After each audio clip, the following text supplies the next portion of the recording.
Pesé? Excellent. Bonjour, cher public. J'espère que vous allez bien. Aujourd'hui, il faut qu'on démystifie quelque chose. Je reçois des courriels concernant l'huile de coco, comme quoi ce serait pas bon à cause que l'Association américaine sur la santé du cœur a publié une recherche comme quoi que les gras saturés seraient aussi néfastes que les gras saturés qu'on pourrait trouver dans la viande rouge.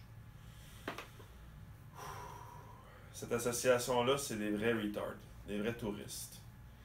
Ils conseillent encore la margarine, ils conseillent encore les huiles végétales, qui sont les huiles les plus instables à la chaleur. Les gras saturés, les gras animaux, c'est des gras saturés. Ça veut dire qu'ils sont très sont très stables à la chaleur. Fait que peu de dégradation. Ils ne deviendront pas pro-inflammatoires pour votre système. Contrairement à tous les gras qui sont monoinsaturés, polyinsaturés. Donc les gras saturés ont cette capacité-là à rester stable. Si c'est stable à température, c'est stable dans votre corps également. Donc ça devient un anti-inflammatoire à long terme. On sait que les gras aussi sont fort importants pour votre satiété. Souvent les gens me disent « Ah, j'ai faim entre les repas » ou « C'est pas long que j'ai faim après avoir mangé mon repas ».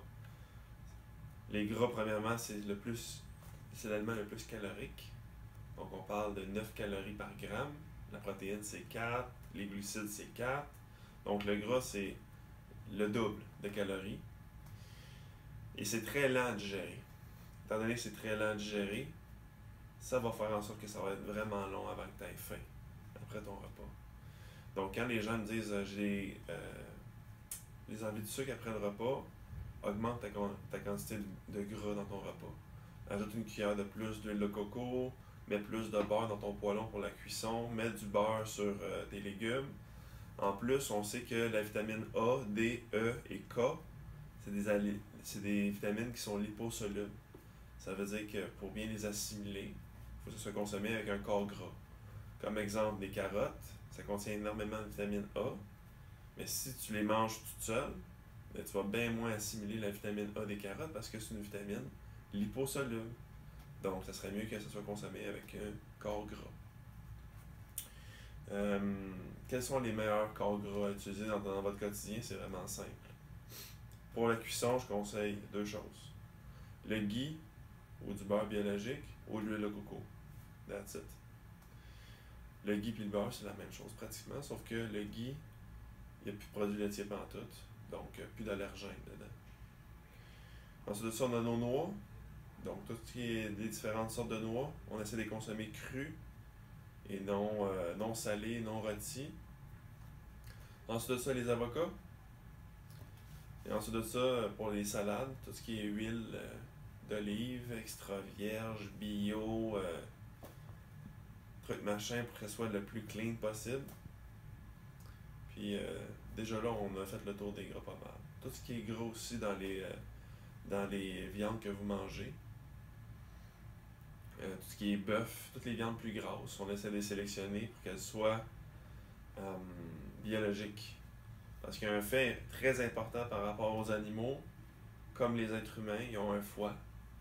Et si vous consommez des animaux qui ont été élevés dans des endroits qui sont peu favorables, une bonne hygiène, ou qui soient bourrés d'antibiotiques, ou nourris avec des grains, ça va faire en sorte que c'est une viande qui est beaucoup plus pro-inflammatoire. Et ils risquent d'avoir beaucoup de contaminants, de pesticides ou d'antibiotiques qui s'accumulent dans les gras de l'animal. Parce que les gras, ça devient un moyen de protection pour vous à long terme. Si vous mangez trop de toxines, trop d'aliments de mauvaise qualité, votre corps va vouloir se protéger et envoyer les toxines dans vos cellules adipeuses. Et ça devient carrément des sites d'enfouissement. Les gras, ça devient un site d'enfouissement.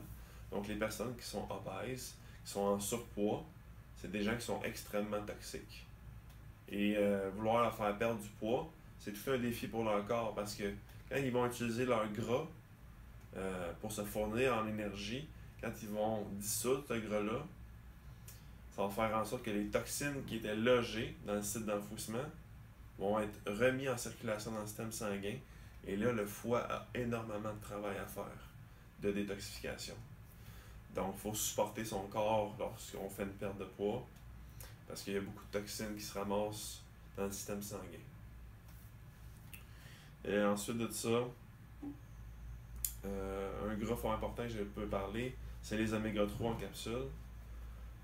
Les oméga 3, c'est un gras qui est instable, donc c'est important de l'avoir quand vous achetez des oméga 3, d'avoir une bouteille vraiment opaque, pas transparente, puis garder ça au frais aussi, pour ne pas endommager les oméga 3.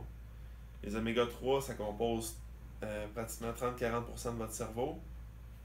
Puis également, ça aide tous les messages intercellulaires parce que la membrane de chacune de vos cellules, c'est une membrane qui est composée de bons gras. Donc, pour qu'il y ait des échanges intercellulaires, il faut que cette membrane-là soit fluide. Tout ce qui est gras trans, etc., va rendre vos membranes cellulaires vraiment rigides, que la communication ne se fera pas bien. Et tout ce qui est oméga 3, etc., va rendre la membrane fluide. Donc, on veut que les messages intercellulaires se fassent bien. Finalement, concernant les bons gras, c'est tout ce que j'ai à dire.